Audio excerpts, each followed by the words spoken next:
So hello and welcome class. शुरुआत करते हैं आज की क्लास। डिस्कशन की बात हुई थी। डिस्कशन में आप लोगों को बोला गया था कि ऑब्जेक्टिव से हम कहाँ से डिस्कस करेंगे? होम असाइनमेंट से। Page number 45। Hello hello. Page number 45 home assignment question number 1 से लेके 2 तक कोई डाउट? क्वेश्चन नंबर 3 से लेके 8 तक कोई doubt? Page number 46। 5 question number 5 में डाउट है।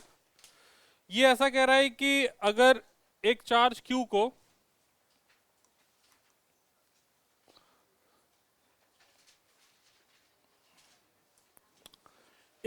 को दो हिस्सों में डिवाइड कर दिया जाए। Q इसका दो हिस्से कर दिए, एक तो हो गया Q और दूसरा हिस्सा हो गया Q माइनस Q।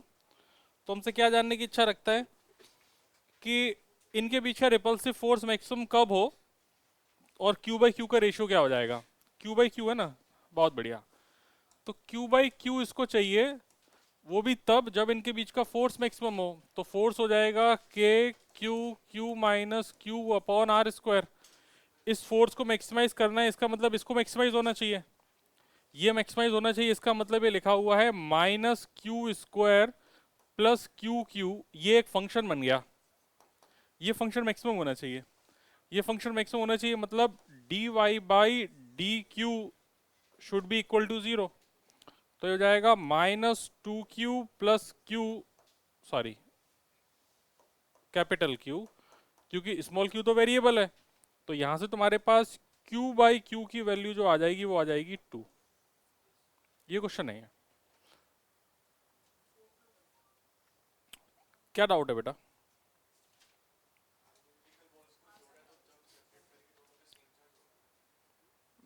पहले चार्ज कितना था? Two identical balls having charge like charges. दो बॉल्स हैं, लाइक चार्जेस है इन पे। Two balls having like charges placed at a certain distance apart repel each other with a certain force. ठीक है, एक दूसरे को रिपेल कर रही होंगी। लाइक चार्ज है मतलब चार्ज भी सेम है। They are brought in contact then moved apart to a distance equal to half of their initial separation. ठीक है, इनकी जो बीच की दूरी थी, they are brought in contact and then moved, r by 2 कर दी गई।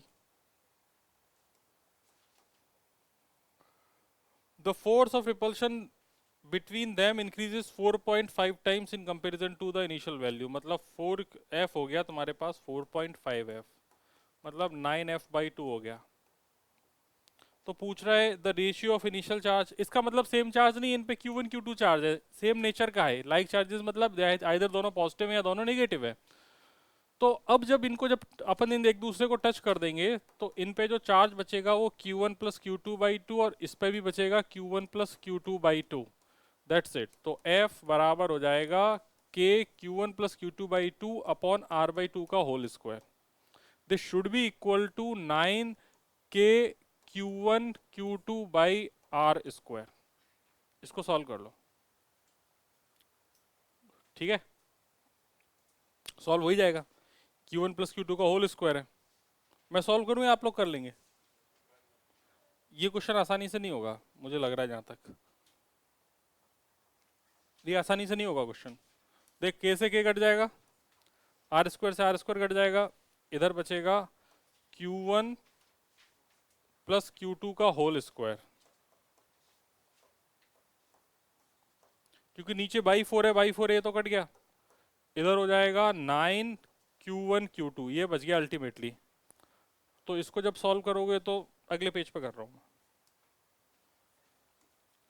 Q1 square plus Q2 square plus 2Q1 Q2 बराबर 9Q1 Q2। तो हो जाएगा Q1 square plus Q2 square minus 7Q1 Q2। इससे Q1 बाई Q2 कैसे निकालेगा? तो इसका एक तरीका होता है, सुनो। इसका तरीका ये है कि इस पूरे को Q2 स्क्वायर से डिवाइड कर दे। तो हो जाएगा ये Q1 बाई Q2 का होल स्क्वायर प्लस ये हो जाएगा तेरे पास 1 और ये हो जाएगा -7 Q1/Q2, और Q1/Q2 को x मान ले, तो x² + 1 - 7x = 0। अब तुझे x निकालना है, ये तेरा क्वेश्चन, ठीक है? ठीक है। और किसी ने किया है क्वेश्चन? नहीं। क्वेश्चन नंबर 8 तक और कोई डाउट?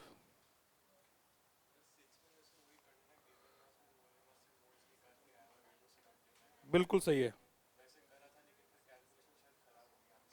हाँ, तो कैलकुलेशन के इश्यू आएगा, बाकी ऐसे तो क्वेश्चन में कुछ है नहीं। क्वेश्चन नंबर 9 से लेके 14 तक कोई डाउट? 13 नहीं हुआ। मिल्कन ड्रॉप एक्सपेरिमेंट है। Milken oil drop experiment attempts to measure the charge on a single electron E by measuring charge.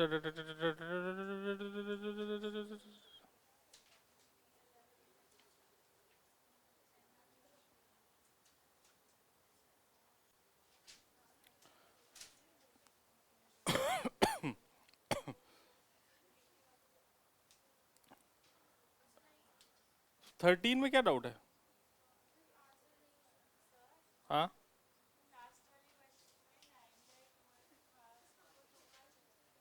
2 नहीं लिखा गया अपन ने।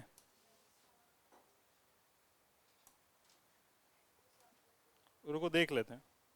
अच्छा, 2 नहीं लिखा, मेरी गलती है। ये 2 भी आएगा, तो ये 2 हो जाएगा। हाँ? किसकी बोतल लेनी थी? तो कौन सी बोतल है आनंदी की?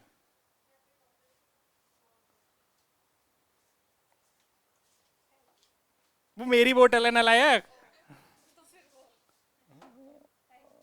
ठीक है, चोटी। तो यहाँ पे बाई 2 हो जाएगा, तो 4.5। तो 4.5 में से 2 जाएंगे तो कितने बचेंगे? 3.5, मतलब 7। 4.5 है ना? हाँ, 2.5 बचेंगे, 2.5 मतलब 5/2। तो ये 5/2 हो जाएगा। मतलब क्वेश्चन करना वैसे ही है, करने का तरीका यही रहेगा। क्वेश्चन नंबर 13 में क्या प्रॉब्लम है बेटा? उसने चार्ज ऑफ इलेक्ट्रॉन पूछा है, तो चार्ज ऑफ इलेक्ट्रॉन का जो फॉर्मूला है वो सीधा आ जाएगा इसमें। हाँ,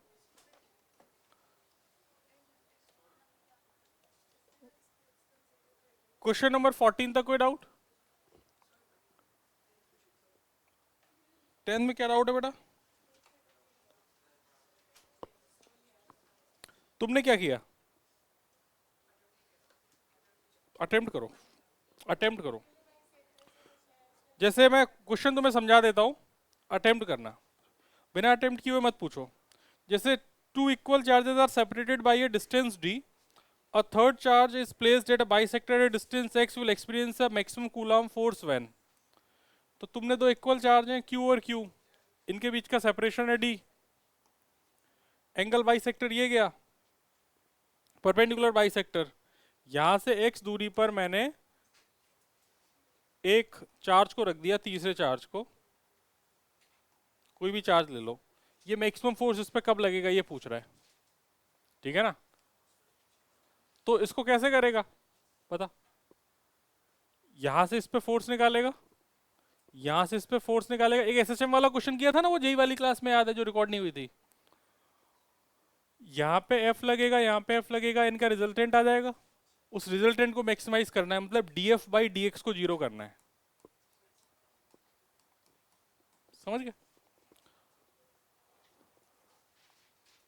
जो सॉल्व करके आएंगे ना, बस उन्हीं को समझ में आएगा मैं क्या बोल रहा हूँ। जो सॉल्व करके नहीं आए उन्हें पता नहीं चलेगा मैं क्या कह रहा हूँ। क्वेश्चन नंबर 15 से लेकर 21 तक कोई डाउट? 15 में डाउट है? ये तो घटिया क्वेश्चन है।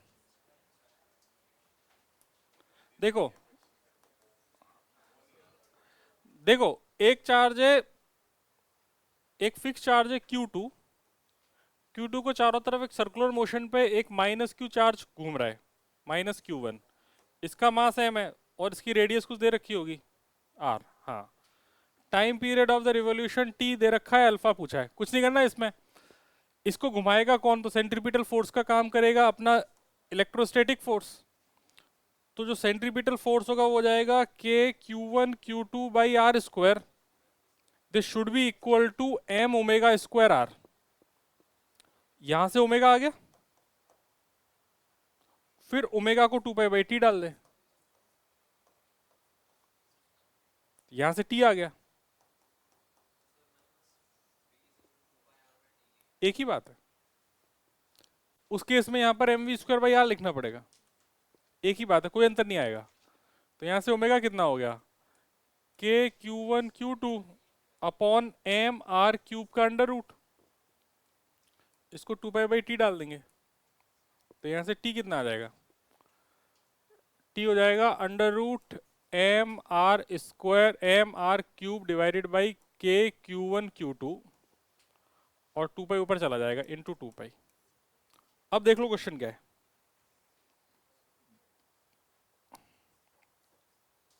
इस पाई को अंदर लेके जाना है, उसे सब अंदर चाहिए, 2 पाई भी अंदर चाहिए।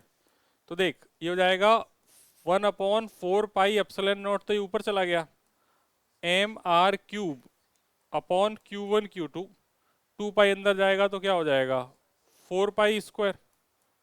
इसको काट पीट के सॉल्व कर ले और अल्फा निकाल ले, ठीक है। क्या इसमें गड़बड़ करी तूने, अब समझ में आ गया। जब दो चैप्टर मिक्स होंगे ना तो क्वेश्चन बड़े फाड़ बनेंगे, बहुत ही फाड़ू क्वेश्चन बनेंगे।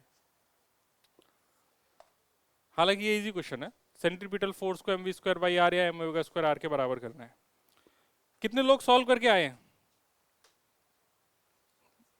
बस तुम ही तीनों लोगों के लिए डिस्कशन हो रहा है, बाकी लोग आराम से बैठ के देखो तमाशा, और इस चीज को फील करो कि अगर हम सॉल्व करके नहीं आएंगे तो ऐसे मेंटल टॉर्चर सहना पड़ेगा। क्वेश्चन नंबर 21 तक कोई डाउट? हाँ, an electric dipole is placed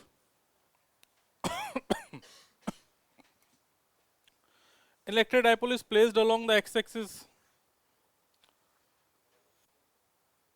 at the origin at point O। तो मतलब ये डायपोल रखा है, यही क्वेश्चन पूछ रहा था क्या तू? तो इनका सेंटर है ये origin, a point be distance 20 centimetre from this origin such that OP, ये 60 डिग्री एंगल पे एक पॉइंट P है जिसका R अपने को 20 सेंटीमीटर दे रखा है। तो जानना चाह रहा है if the electric field at point P makes an angle theta with the X axis, जो P पर जो इलेक्ट्रिक फील्ड है, मतलब जो याद है तुम्हें tan alpha is equal to 1/2 tan theta था कि नहीं था? तो उसने बोल रहा है कि if the electric field at point P makes an angle theta with the X axis, तो थीटा की वैल्यू कितनी है? तो हमसे वो क्या जानने की इच्छा रखता है, हमसे यहां से सबसे पहले तो आप नेट इलेक्ट्रिक फील्ड निकालें, नेट इलेक्ट्रिक फील्ड निकालने के बाद आप उसकी डायरेक्शन की बात करेंगी, तो वहां से अल्फा आएगा। जैसे मैं यहां से तुम्हें सीधा बोल दूं तो अल्फा कितना है, देखो tan अल्फा ये हो जाएगा 1/2 tan 60 की वैल्यू कितनी होती है √3, तो tan अल्फा हो गया √3/2, √3/2 मतलब 1.73/2, 1.73/2 का मतलब हो गया 1 से छोटा, और अगर 1 से छोटा है तो इसका मतलब एंगल 45 से कम है, सही बात है। और अगर एंगल 45 से कम है तो यहां पे इस लाइन को मैंने ऐसे खींचा, इस लाइन पे जो इलेक्ट्रिक फील्ड है वो इलेक्ट्रिक फील्ड पक्की बात है कहीं इधर कहीं होगा, मुझे नहीं पता कहीं तो होगा, वो इलेक्ट्रिक फील्ड का ये एंगल है ये वाला अल्फा। उसने अल्फा पूछा ही नहीं है, उसने एक्स एक्सिस से एंगल पूछा है, मतलब ये 60 है तो ये भी 60, तो आंसर 60 प्लस अल्फा है, इसलिए इसका आंसर 60 प्लस अल्फा होगा, मतलब π/3 प्लस tan इनवर्स √3/2। चमक गई बात? आज तो कुछ नहीं समझ में आ रहा होगा, क्योंकि न तो क्वेश्चन पता है, आंसर तो खैर पता ही क्या होगा। ये फॉर्मूला था ना, याद करो, अपन ने कराया था क्लास में। ये नहीं बताया क्या? बताया था ना। हाँ, वही तो। ये इलेक्ट्रिक फील्ड का डेरिवेशन के टाइम में बताया था। हाँ,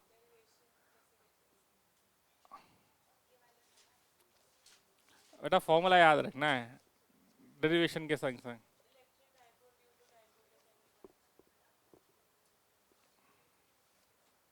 ठीक है जी। ए पीछे गुनगुन। ठीक। हाँ भाई, 26 तक कोई डाउट? 22 का सेकंड वाला पॉइंट गलत क्यों है? क्योंकि सिस्टम की potential energy minus P dot E होती है।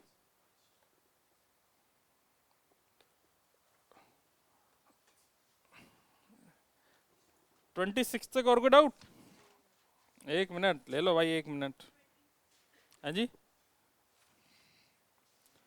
और आगे से ना जो ये डिस्कशन होगा ना क्लास के लास्ट में नहीं होगा, ये हर क्लास में कुछ ना कुछ क्वेश्चन होमवर्क में मिलेंगे, या हर 2 क्लास के बाद रेगुलर क्लास में डिस्कशन होगा, और सबको सॉल्व करना है।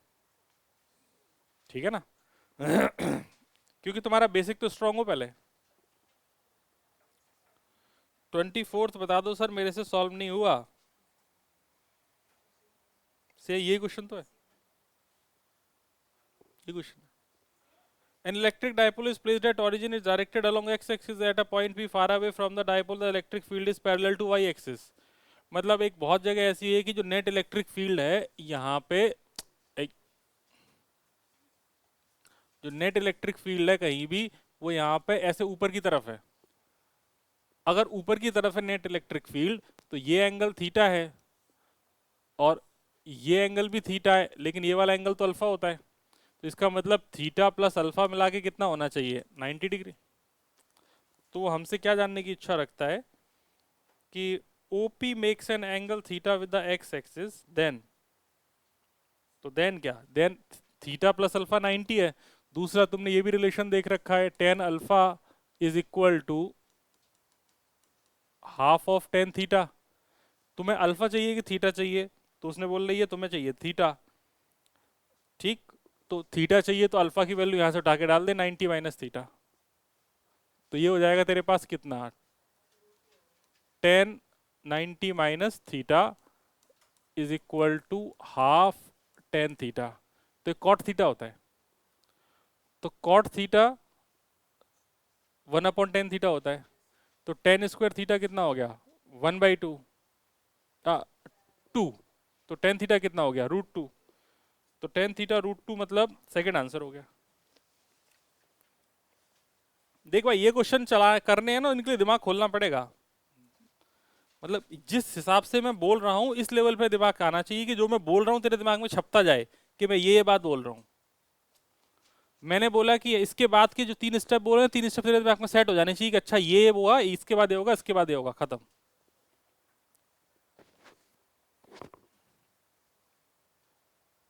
आज बोर्ड से थोड़ा ऊपर उठ रहे हैं।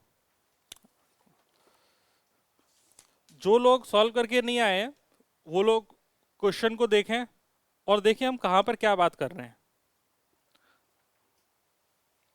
26 तक और कोई डाउट? 27 से लेके 32 तक कोई doubt?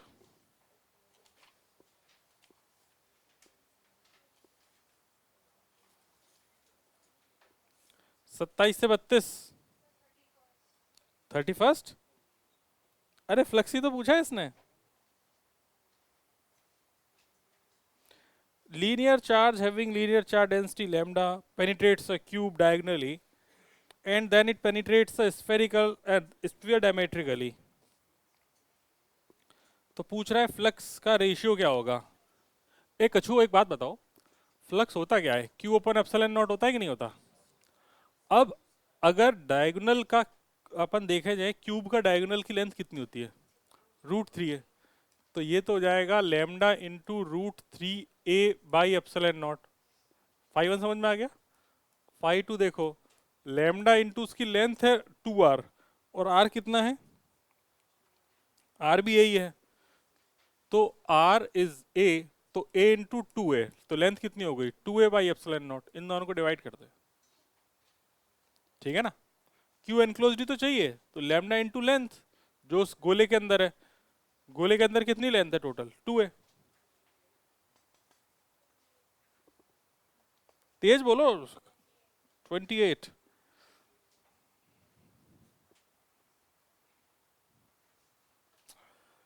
An electric dipole is kept on the axis of a uniformly charged ring at a distance from the center of ring.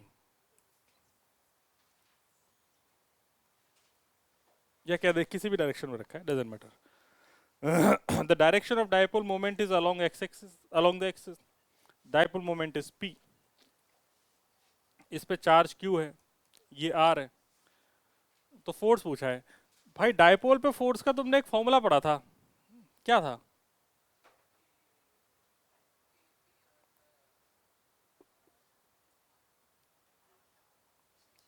बोलो। के पी, वो थोड़ी था, वो तो इलेक्ट्रिक फील्ड था। एक फॉर्मूला था, वो फॉर्मूला मुझे याद दिलाओ। एफ बराबर minus D you by D R था ना, ऐसा कुछ। तो एफ बराबर minus P D by D R आया था, है कि नहीं? बोले बच्चे हो। याद नहीं है? देखो दिखा रखा है, फॉर्मूले नहीं याद है। एफ बराबर minus P D by D R, force on dipole. Electric field पढ़ाया है, वहीं पे पढ़ाया है, मिल गया क्या? ठीक है। अब देखो इधर, अब यहां पर क्या है कि इस रिंग की वजह से यहां पर इलेक्ट्रिक फील्ड होगा कुछ। वो इलेक्ट्रिक फील्ड का फॉर्मूला तुमको पता है, K Q X upon X square plus R square की पावर 3/2। वो मैग्नीट्यूड की बात है, हाँ वो मैग्नीट्यूड लिख रखा है। इतना समझ में आ गया? अब तुम्हें फोर्स चाहिए किस पे, डायपोल पे। तो अब तुम क्या करो, इसको एक बार डिफरेंशिएट कर दो डी बाई डी आर को, और डिफरेंशिएट करके कौन सा रूल लगेगा डिफरेंशिएशन में? Quotient rule, U by V rule. इसमें पी से मल्टीप्लाई कर दो, आ गया फोर्स, खत्म। और जब आप इतने अच्छे क्वेश्चंस कर रहे हैं तो मैं ऐसी उम्मीद करता हूं कि आपको डिफरेंशिएशन तो यू बाई वी रूल से करना आता ही होगा। होगा, बिल्कुल होगा, आंसर मैच बिल्कुल होगा, आंसर की टेंशन मत लो। कौन सा वाला था?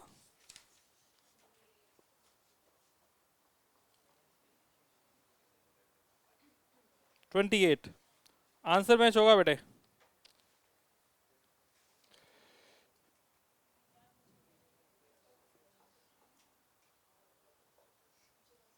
इस क्वेश्चन में एक चीज मिसिंग लग रही है, उसने जो डिस्टेंस लिखी है ना, डिस्टेंस, वो डिस्टेंस के आगे कुछ लिखना वो भूल गया है।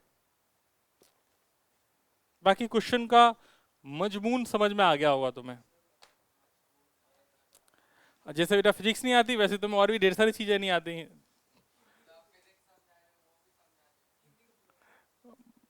मजमून का मतलब होता है कि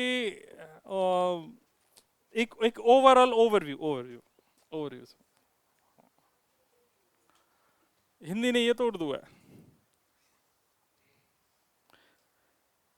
37 तक कोई डाउट?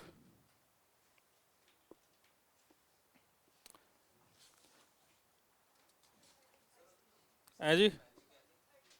पता नहीं, मुझे भी नहीं पता।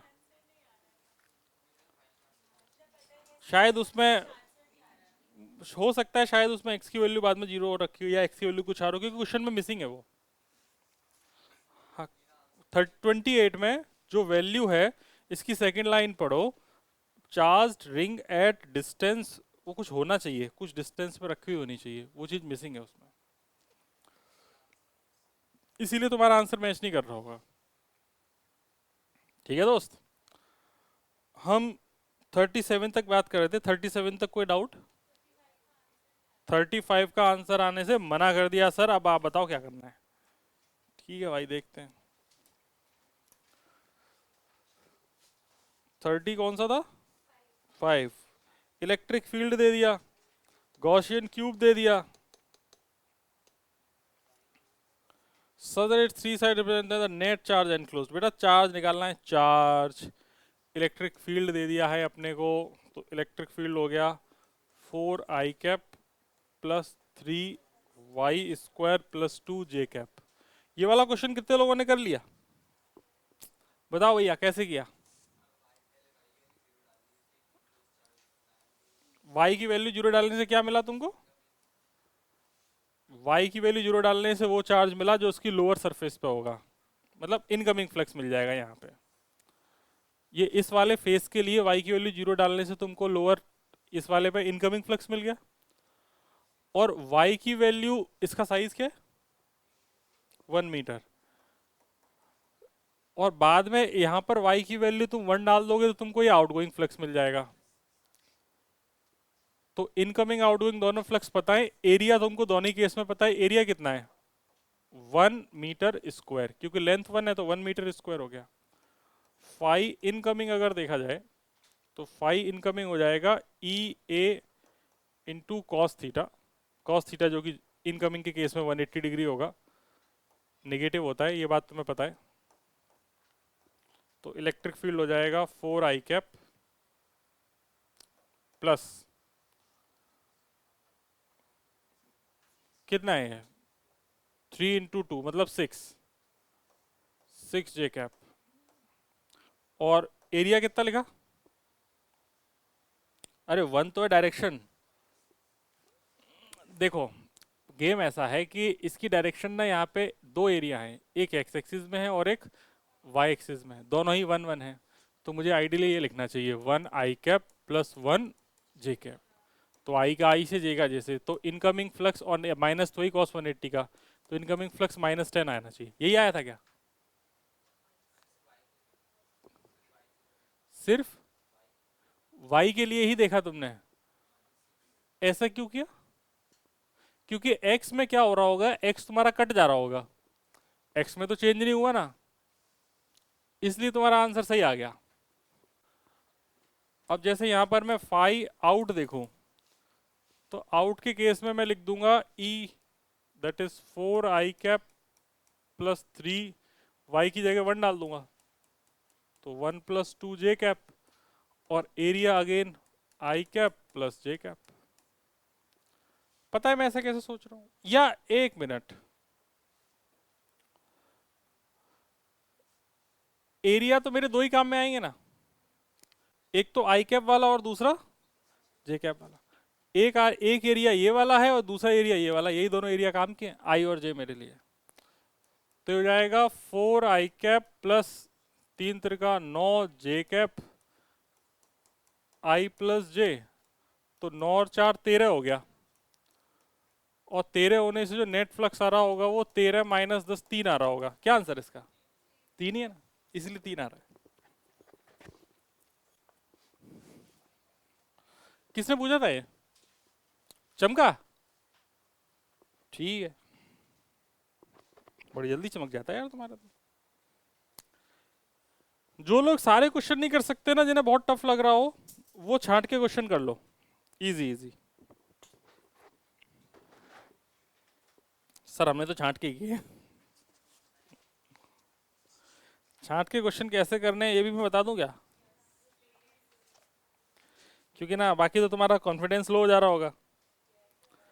तो मैं काम करूंगा, मैं या तो ये टिक करवा दूंगा कि ये नहीं करने, या फिर ये बता दूंगा कि ये करने हैं, ताकि तुम सबका थोड़ा मोटिवेशन बना रहे।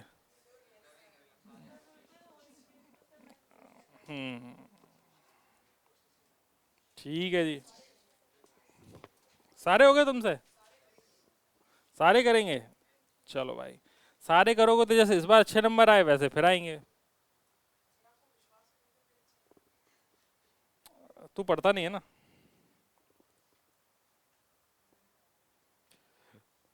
नकल तो नहीं मारी थी? अच्छा, 37 तक और कोई डाउट? 44 तक कोई डाउट? हाँ जी, 38? ये तो क्लास का क्वेश्चन है ऐसा, ये ऐसा क्वेश्चन क्लास का है ये, इवन तुम्हारी एनसीईआरटी में भी है, और कुछ लोगों के तो स्कूल में भी आया है ये क्वेश्चन।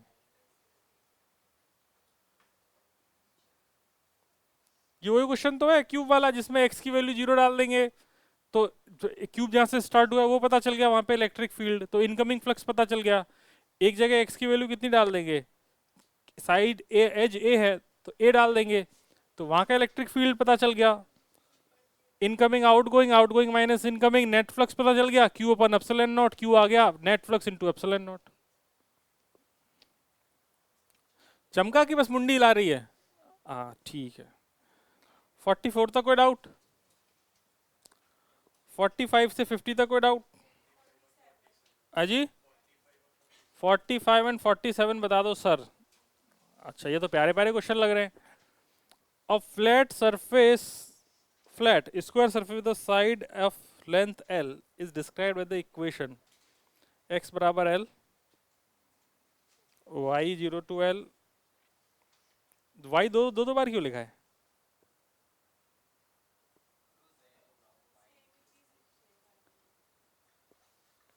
दोबारा क्यों लिखा है? तो स्क्वायर थोड़ी बनेगा। The electric flux through the square due to positive point charge q located at origin is q by n epsilon. अरे घटिया क्वेश्चन है ये, ठीक है सर, ये क्यूब बन गया, दिख गया क्यूब। एक बार में समझना है, एक बार में, दोबारा मौका नहीं मिलेगा। ये क्यूब दिख गया। इस क्यूब का इसने बोला ये एक साइड है x बराबर l, ये दिख गया। दूसरा y बराबर 0 टू l, ये गया। तो ये क्यूब बना ना पीछे वाला, ये क्यूब दिख गया। अब इस क्यूब के यहां पर ओरिजिन पे एक चार्ज रखा है, ओरिजिन ये ना, कहां पे रखा है? हाँ ओरिजिन पे, यहां पे एक चार्ज रख दिया। तो अगर मैं क्यूब बनाऊंगा तो इस क्यूब का, गौर से सुन, एक क्यूब बनाऊंगा तो इस क्यूब का ये कौन सा कॉर्नर है? कॉर्नर है। तो इसका कॉर्नर से, इसका मतलब इस टोटल क्यूब से पास होने वाला फ्लक्स कितना होगा? Q by 8 epsilon naught. चमका। अब हमें कौन से फेस से निकालना है, तो वो देख, वो जो फेस है, जो इसने ये वाला फेस पूछा है ना, इससे निकालना है। तो इससे पास होने वाला फ्लक्स तो 0 होगा, इसका आंसर 0 है क्या? नहीं तो फिर इसने साइड गलत दी है। 0 टू l, एक मिनट रुक, ये अगर यहां पर z होगा ना 0 टू l, तो ही आंसर सही होगा। अगर x की वैल्यू l है, अगर x की वैल्यू l है, y 0 टू l है, ये लास्ट में दूसरी बार जो y लिखा है ना, y नहीं वो z होना चाहिए, फिर सही है। तो उस केस में ना क्यूब बदल जाएगा, ये ना फिर सरफेस ये रहेगी नहीं। अब देखिए कौन सी सरफेस है, ये हो गया तेरा x बराबर l, ये हो गया तेरा y 0 टू l, ये हो गया तेरा z 0 टू l, तो तेरी ये वाली सरफेस हो गई लाल वाली। अब समझा? अब यहां कॉर्नर पे रखा था तो 3 फेस का फ्लक्स तो 0 था, बाकी बचे 3, तो 1 अपॉन थर्ड। तो इसका मतलब एक फेस से पास करने वाला फ्लक्स कितना हो गया, जो बाकी के बचे 3, क्यू बाई 24 एप्सिलॉन नॉट, तो एन की वैल्यू 24। हाँ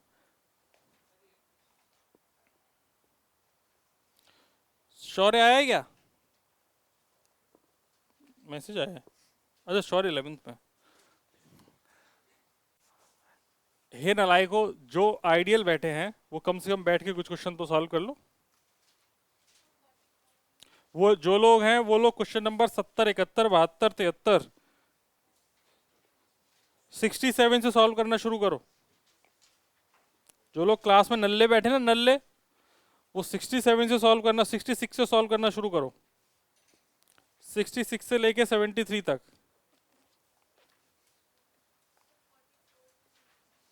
बता देते हैं उसमें क्या है।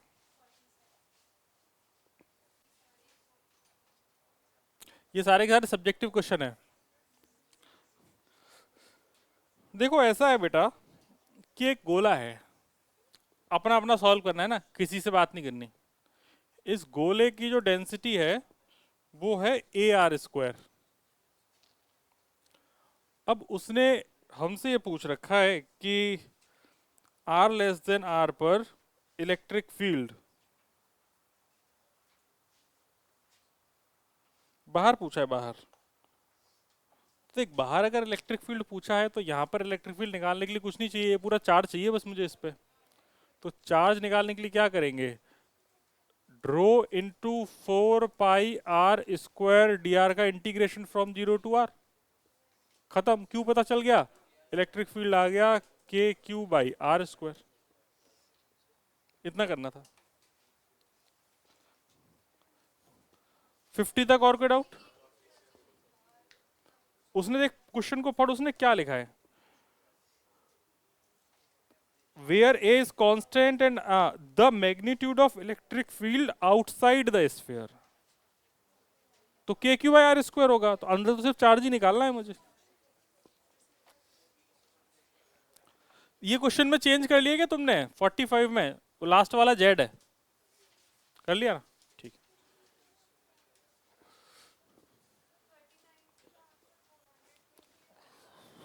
क्या बच्चा, अगर एक्स वाई प्लेन है तो area vector X Y plane के परपेंडिकुलर होगा ना। अगर ये एक्स वाई प्लेन है ये बोर्ड, तो एरिया वेक्टर तो इसके परपेंडिकुलर होगा ना जेड में। तो जेड में तो जेड वाले के साथ के साथ डॉट प्रोडक्ट लेगी ना।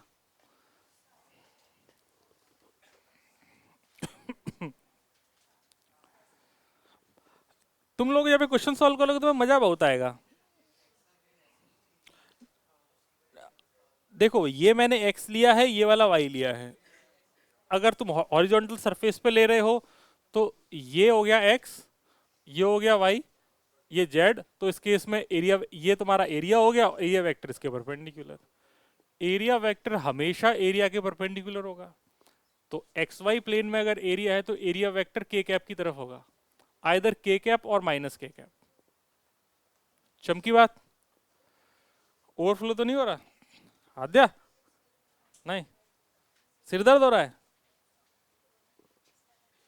अच्छा,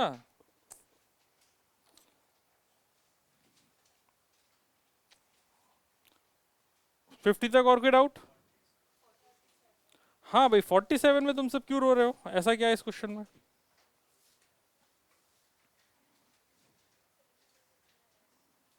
प्लस क्यू और माइनस क्यू सेट है ना, वो गलत लिखा है। इसका आंसर 0 होगा फिर तो, अगर प्लस क्यू माइनस क्यू होगा तो। एक मिनट, हाँ आर डिस्टेंस अलग है तो सेम नहीं आएगा। देखो ये क्वेश्चन में ये कहना चाह रहा होगा कि x 2x0 3x0 4x0 5x0 and so on. चौंच बंद करके पढ़ना है, अपना अपना है ना, आपस में बात करके नहीं लिखना है। जो चार्ज की रखाई है वो इस तरीके से रखे गए हैं कि यहां पर तो ऑड वाले पे तो क्यू है और इवन वाले पे माइनस क्यू है, ऐसा मान ले। ये इन्फिनिटी तक है। अब सॉल्व कर ले, अब हो जाएगा। ये क्वेश्चन में माइनस क्यू लगाना भूल गया। क्वेश्चन जो दूसरा वाला है ना वो माइनस क्यू है। हाँ अभी बता देते हैं। ये जीपी बन रही है, क्या बन रहा है? अच्छा ये ln2 का एक्सपांशन आ रहा होगा, ये 1/ln2 का एक्सपांशन आ रहा होगा। आउट ऑफ सिलेबस है ये क्वेश्चन। ये क्वेश्चन नंबर 47 ना आउट ऑफ सिलेबस है, इसको लेके चिल मारो। 48 49 50। चलो भाई, अब इलेक्ट्रिक फील्ड तो मेरे हिसाब से निपट गया। अच्छा अभी और है, 51 से लेके 55।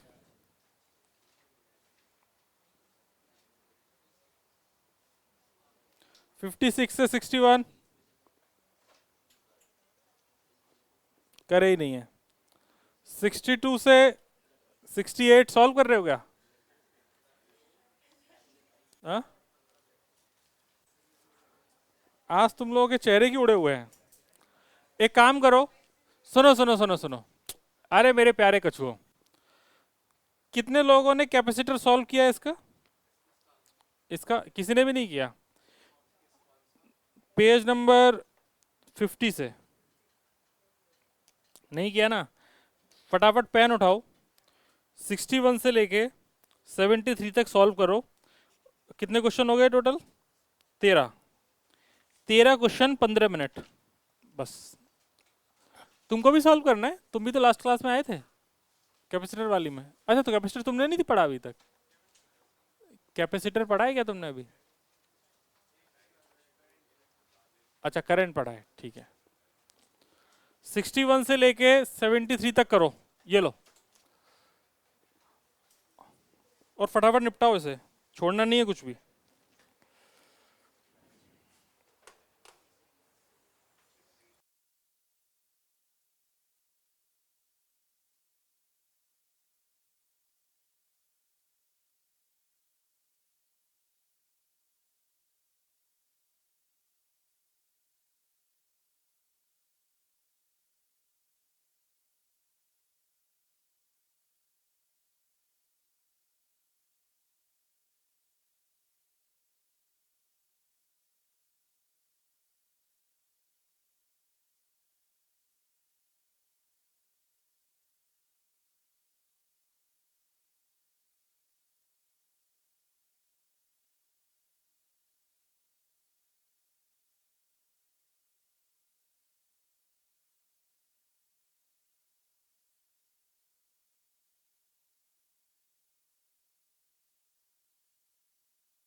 1, और ये 2 और 2 कितना हो गया 1, 1 और 1 कितना होता है 2, ये दोनों 1 और 1 कितना हो गया 2, 2 2 कितना हो गया 2 और 2 कितना हो गया 1, 1 और 1 2, ये भी सीरीज में है 2, तो 2 और 2 कितना होता है 1, खत्म, दैट्स इट।